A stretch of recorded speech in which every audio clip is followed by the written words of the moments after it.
This hangout is on air and live, or as live as you can get in cyberspace. I've always found that somewhat enigmatic that we are live, but not really sitting in your living room with you. So, anyway, that's kind of some mundane uh, ruminations that you might consider over the next few hours. And Chris, what's really the mind blower is that even if we were sitting there in your living room with you, we're not really there either.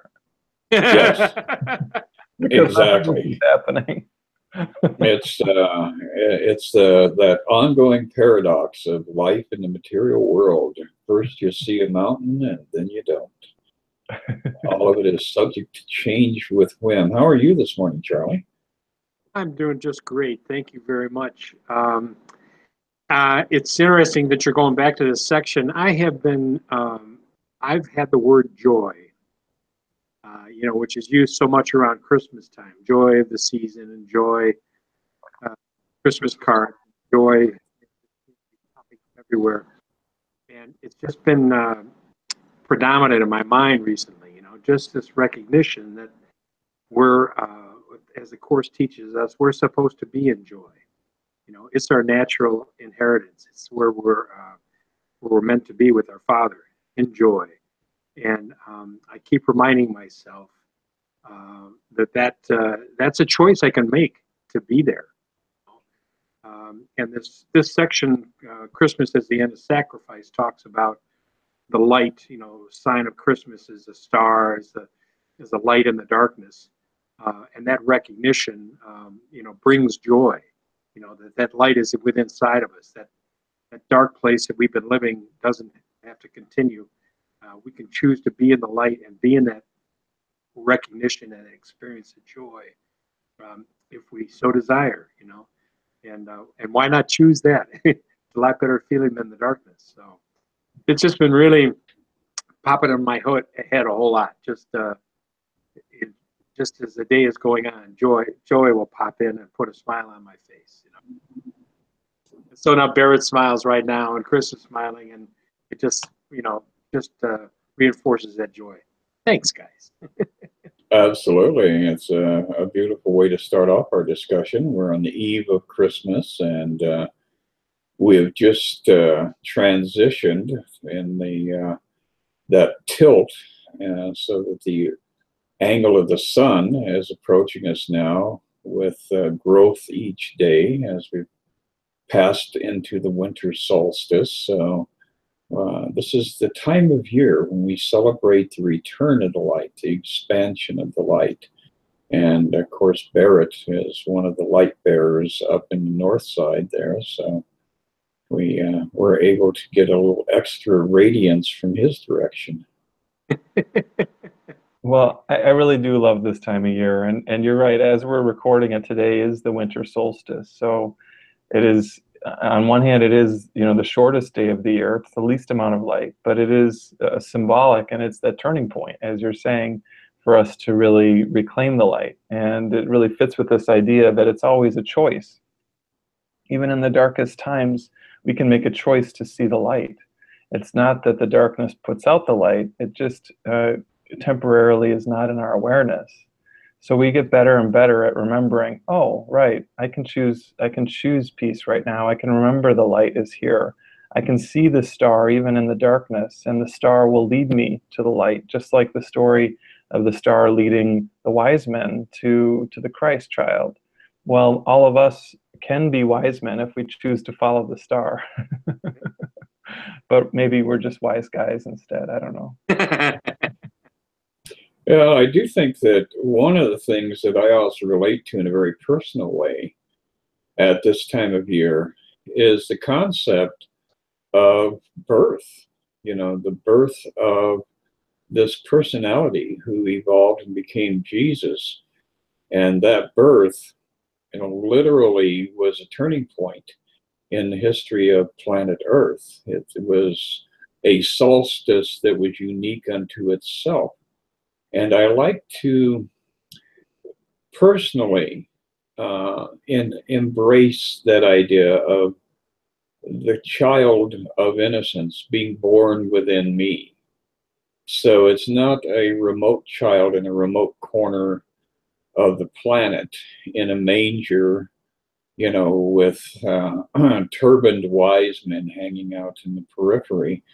But I like to see Christmas as a very intimate experience where I am welcoming that presence that we have assigned the name Jesus to, because that presence is inviolate and eternal and perfect.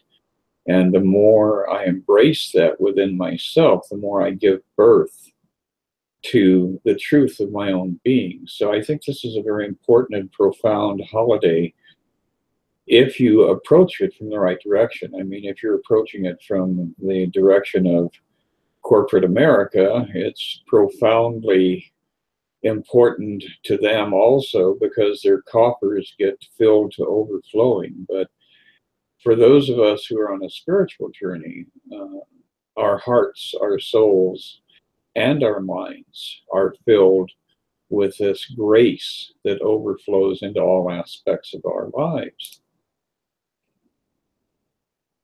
Yeah, that's beautiful. And again, I love this idea that you're putting out there, Chris, because when we can make a choice to see it that way. We can make a choice to see this from the spiritual um, realm, or as you say, from corporate America.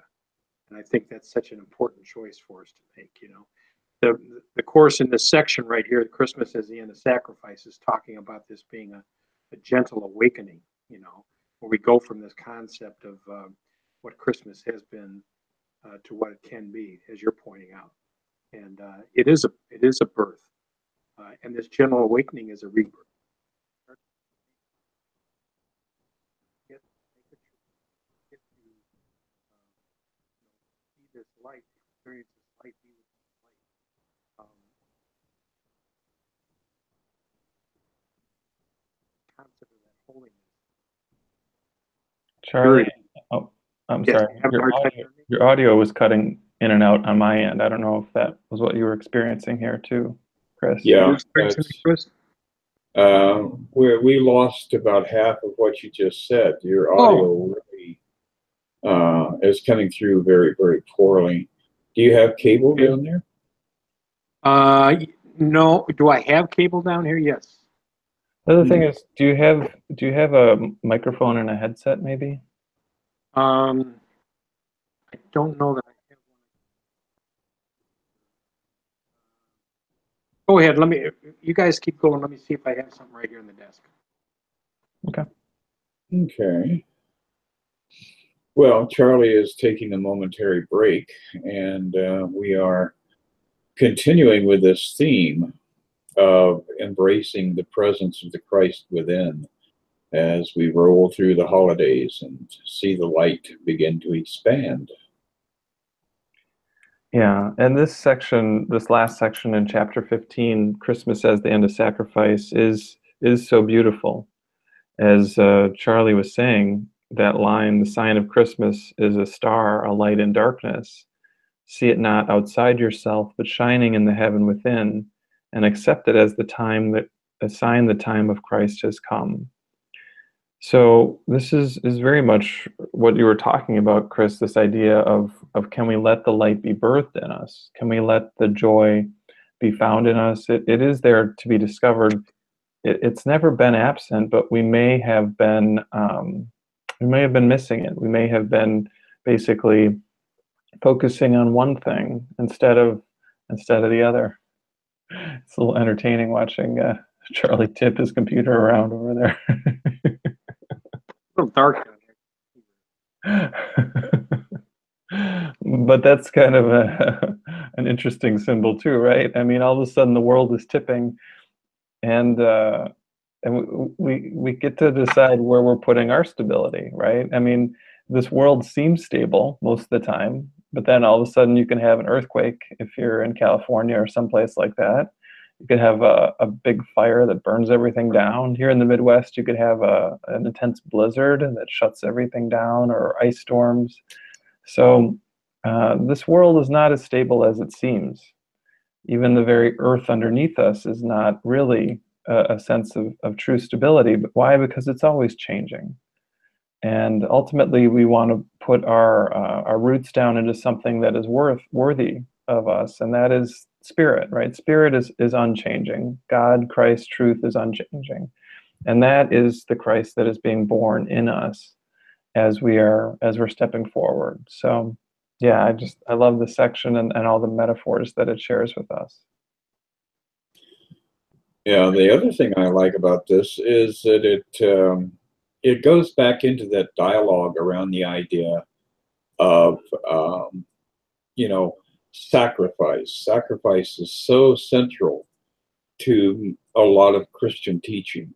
And I know when I was growing up, when I was a kid back in Colorado, this time of year was a peak season for this one branch of the Roman Catholic Church that was sequestered up there, isolated and by itself in the San Luis Valley. And they were flagellationists. So they would beat themselves with whips and chains and go out and roll in cactus and, torture themselves. And I mean, it was really hideous. And they felt like that was fulfilling God's plan for them. They were very devoted to that. And, when you look at that as an interpretation of what God's real comments are to us, and basically he's simply asking us to give up our ego, to give up this inflated sense of self, this inaccurate image of who we are, we can probably, or at least a lot of people would perceive that in almost the same fashion, that, oh, I have to give up everything in order to be a recipient of God's love. But God is not about sacrifice at all. And the season really teaches us that God's nature is to give, to pour forth, to be, that source of nurturing in the midst of the desert. So sacrifice and, that darkness that a lot of people ascribe to God's demands are kind of blown out of the water as the brightness of the light comes into this situation. Yeah, I don't know. I'm hoping you can hear me. It's hard for me to, those stories you're just talking about, recognize the King of Peace as having anything to do with those. Oh, absolutely. Very strange concept. This King of Peace, and then yet we lay it upon ourselves that we got to torture ourselves and sacrifice. And again, this whole idea today, that we're talking about this season today, is one of joy. It's one of happiness, and again, the light, celebration. The birth. Even in the Christian tradition, it's the birth of the King. There's really something to celebrate here. This is a joyous time. So and actually, Chris, we were talking earlier about the corporate America thing. Think of how so wrapped up people get in getting the gifts and doing the thing, and all the family dynamics that go on at this time of year, all the crazy thinking, all the stories of separation that take place that we buy into day in and day out as the crescendo builds, to the Christmas feast, the Christmas, either corporate feast or a personal feast. But it can be done so differently. We can do this entire season coming from this recognition that this quote unquote King of Peace is being born. The Son of God is being born, as Barrett just touched on. It's being born inside all of us. All we need to do is awaken to it. It's always been there for us. There's just a little thing, just a little line here that I'm looking at in the book. What can be more joyous than to perceive we are deprived of nothing? We don't need anything else. We've got everything with us for eternity. And could you hear me through all of that? Did I stay in touch? Yeah, that came through pretty good. Okay. Thank you. So I agree, right? This is you know, a lot of times as people start to hear the concepts of abundance in spiritual teachings, it's very easy to just attach that idea to money, right? How much money does someone have? Are they abundant? If you're abundant, you have a lot of money. Well, the abundance that this is talking about is an abundance of spirit, right? It's an abundance of love. It's an abundance of truth. It's an abundance of wholeness. This is our true gift, and it really is not the same thing as what the number dollar amount is in our bank account. That's fine, and obviously we have to move through life here too and deal with things like that.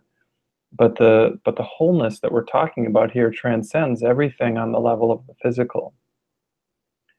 And this idea of being born into a body, even. I mean, it's beautiful, right? The story of Jesus being born, and as we're talking about, there's a metaphorical meaning behind it. Well, a lot of people focus on the story, the focus of what is happening to Jesus's body, right? That Jesus's body is here, and a lot of churches focus on the body too. I'm going to eat Jesus's body and drink his blood, and these sorts of very visceral things. And this idea that Jesus will come back in a body, all of these things are kind of interesting. Well, the point is not exactly what happens in the body. It's actually what happens within the mind. It's what happens within the spirit. The choice that we're always making is not actually a choice that the body makes. The body never chooses anything. The brain never chooses anything. It's only the mind that chooses. And the brain and the body then just follow the dictates of the mind.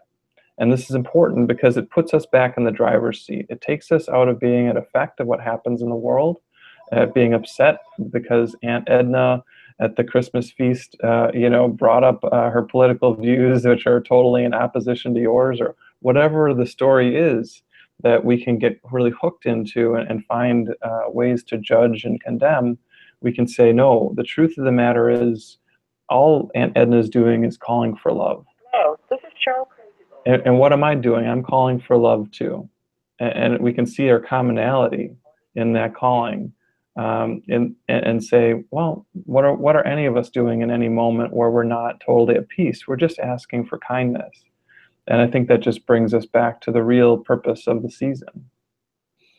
It absolutely does. And a little bit further down here in chapter 15, in this 11th section, it says, "This Christmas, give the Holy Spirit everything that would hurt you."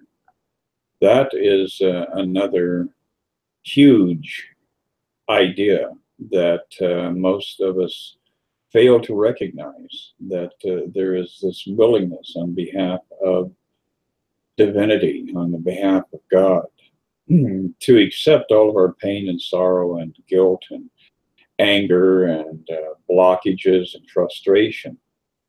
We can surrender those and they will be lifted, and or we will be lifted above them. It says, "Let yourself be healed completely, that you may join with him in healing. And let us celebrate our release together by releasing everyone with us." So this turns into a very universal concept. It's not just something we're doing for ourselves. And it's certainly not something that one would expect in association with Christmas, because this is truly a gift that is presented to us if we are able to comprehend what it is that is being offered. So to sacrifice, once again, is a very poor interpretation of the opportunities that come to us eternally at all times of the year, but are highlighted as this season descends upon us, where we're seeing multiple different threads woven into a tapestry that can become our coat of many colors. I mean, we can really put on the Christ, put on the presence of Jesus in our own personal ways, and ultimately transcend all of these dysfunctional aspects of who we are and who we have crafted ourselves to become, so that there is a gift within the process of Christmas coming together for us. Yeah, it's interesting. Both you guys are really kind of touching on. I was in this morning prepping for our group this afternoon, and let me just see if I can find this bookmark here real quickly. But it was touching on. Just put it in here. I don't. Hold on, just a split second.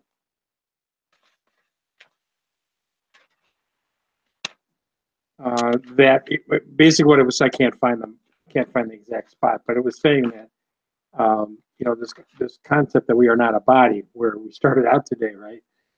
Just with the little joke about being in the living room or not, right? Well, we are not a body, and the lesson that was coming across strongly was that this is something that we can recognize. We are spirit. We are not a body, and so I was looking at that in a different section. I was back in chapter 22. And then if you go back into the same one that we're talking about today, chapter 15, there's a section in here in paragraph 5 in this section 11. As long as you perceive the body as your reality, so long will you perceive yourself as lonely and deprived. And so long will you perceive yourself as a victim of sacrifice, justified in sacrificing others. So not only it's just going back to what you were saying, Chris, earlier about this whole concept of some kind of sacrifice having to be made for any of this, when the truth is that we have never needed to sacrifice anything. We are not in lack of anything. We are in that perfect oneness. We have everything we need. We don't need to give anything up except what you were talking about, this crazy ego concepts that we create. Those, yes, take those to Holy Spirit, take them to Jesus, let him have those and be freed of them, because they don't exist. They're not real. We don't need to have that tight grip on them and think that we need to be a victim of this sacrifice in some way, shape, or form. That is really celebrating. Yeah. When we let go of all the fear, then we come into the celebration. And I like what you said a lot there, Charlie. I think it's so, from the ego perspective, this is a sacrifice, right? It feels like a sacrifice to give up our grip on fear and judgment. It feels like we're going to lose something. But then what happens when we actually are willing to give it a try? We find, oh, we're just happy. We're just peaceful. Yeah. We're just in our truth more and more. Another thing that I really connected with was what you were saying, Chris, about letting people see the Christ in us, right? Letting ourselves be, as much as we can, a demonstration or a model of that light and love that Jesus modeled himself when he was walking here 2,000 years ago.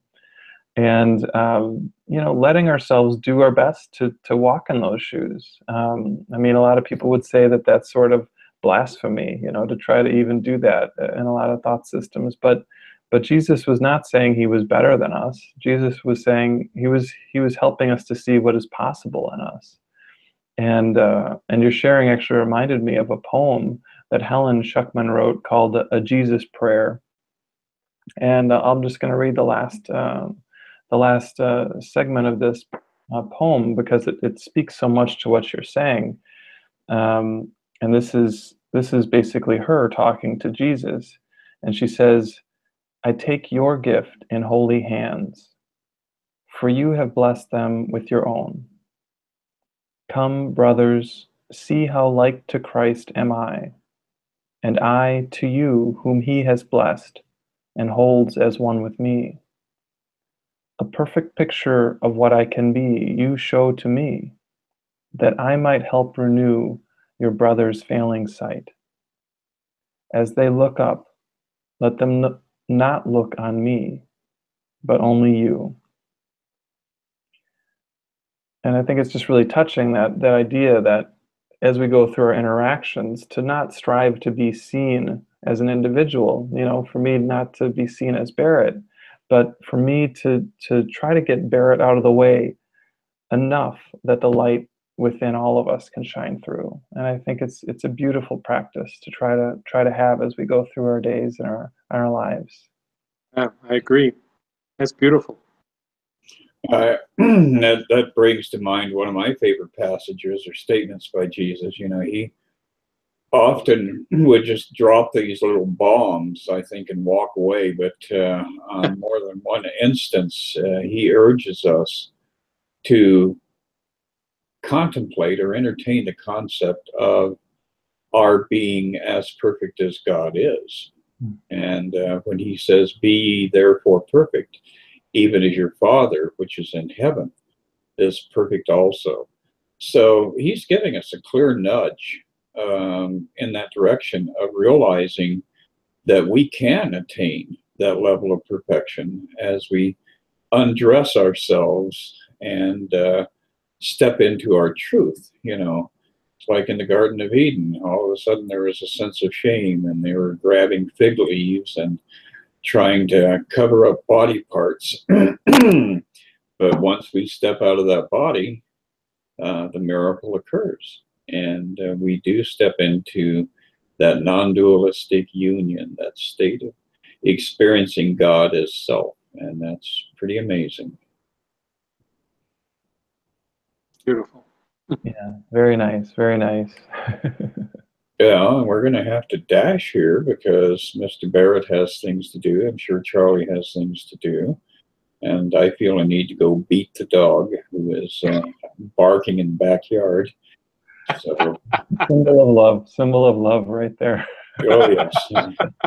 German, 110-pound German Shepherd with snarling fangs, but he's just protecting us. So, anyway, it's milk bone time, people. Well, this has been really nice, and I just have this warm feeling in my heart, and I think that as we step into Christmas next week, for us and for everyone who might be watching and listening to this, just to know that as much as possible, let this be a time to come to that inner light, to come to that inner warmth, and that will lead you through. So, you know, the next time that family member gets under your skin, you know, take a deep breath and remember, come back to the truth. Remember that the Christ is in them too, even if it's hard to see in that given moment. And you might be surprised at what miracles come from that. Yep, very true. Thank you. Absolutely. Well, guys, I will see you next week. Wonderful. Yeah. Thank you. Yep. Merry Christmas, guys. Merry Christmas. Thank you again for having me on, and I look forward to doing this again. Yes, absolutely. Merry Christmas, guys. All right, you too. Bye, guys.